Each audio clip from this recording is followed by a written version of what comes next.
Hey, soldiers, the highly anticipated meeting of the BRICS countries got started on yesterday, the 22nd of August, 2023.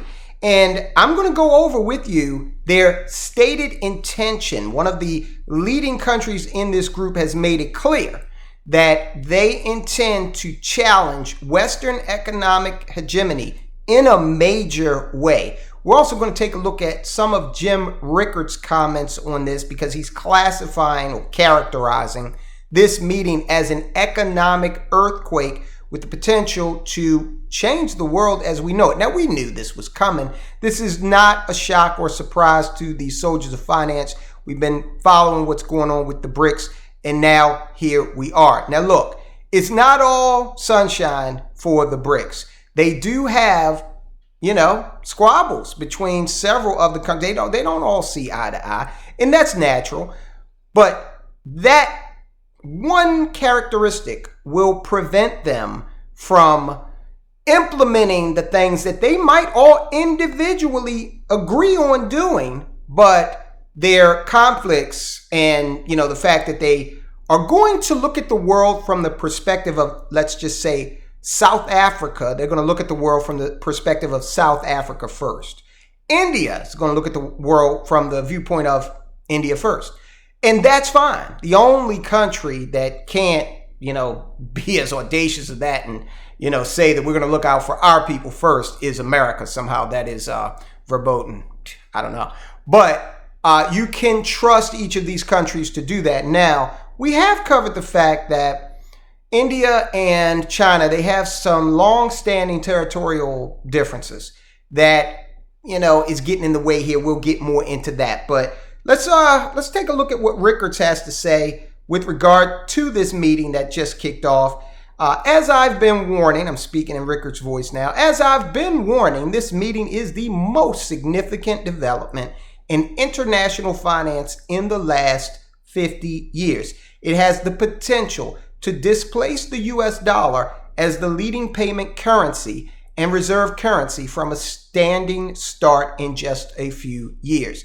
Now, the one thing that these countries, the BRICS countries and all of the other countries that want to be allied with the BRICS, the one thing they all have in common to a degree is a desire to see America have less influence over the economics of the globe.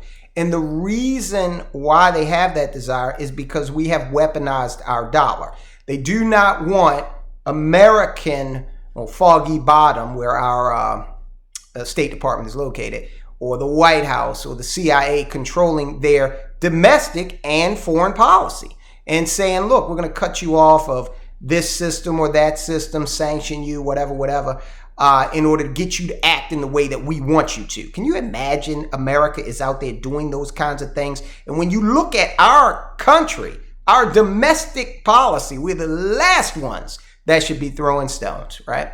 That all being beside the point. The other thing is their greatest ally, in implementing alternatives to Western economic systems and the dollar is us. In the way we continue to act. So we continue to alienate, but we did do something here lately that is interesting. I'll get to that in a minute.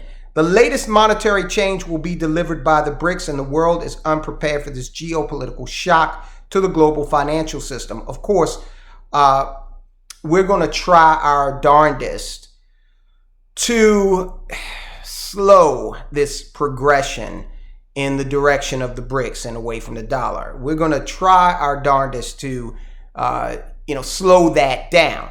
But the way we're doing it is definitely, it's old hat. We're relying on military power again. The rest of the world is looking more and more toward cooperative economics, and we're still stuck in this military mindset. Case in point, the U.S. is seeking to assist India in developing its naval and maritime infrastructure to create an Indo-Pacific regional hub for ship repair and maintenance. Following the creation of the India-US Defense Acceleration Ecosystem earlier in the year, back in June of 2023, launched specifically on the 21st of June against the backdrop of Indian Prime Minister Modi's state visit to the U.S., the U.S. Department of Defense stated that this new cooperative that they're trying to form, again, they're calling it the U.S. Defense Acceleration Ecosystem, would serve to vitalize defense industrial cooperation between the two countries. So a little bit of trying to cleave India, one of the headliners in the BRICS Pact, trying to cleave them back in the direction of a larger partnership with the United States of America. So you can bet your bottom dollar that when Modi visited Biden earlier in the year, there was a conversation about, hey, let's talk about some quid pro quo here. If you slow down this BRICS thing, and they have been doing that because Modi has been saying, and India has been saying, that they're not too keen right now on some BRICS commodity-backed currency. India's out there saying that, and South Africa has kind of floated that same type of language to a lesser degree. In fact, a South African official, Naledi Pandor, who happens to be South Africa's foreign minister, said it was, quote, extremely wrong, unquote, to see a potential BRICS expansion as an anti-Western move. However, Western capitals are likely to regard the possible additions of Iran, Belarus, and Venezuela as a move to embrace allies of Russia and China. So the United States sees what's going on a little late in the game, right? And they're still slapping sanctions on various countries here and there. They see what's going on. Is it too late? Especially when you consider that China is making no bones about the fact that they view this union as challenging the G7. If we expand BRICS to account for a similar portion of world GDP as the G7, then our collective voice in the world will grow stronger, said one Chinese official who declined to be identified. Now, the G7 controls 40% of the world's gross domestic product and is composed by countries including Canada, France, Germany, Italy, Japan, the United Kingdom, and the United States.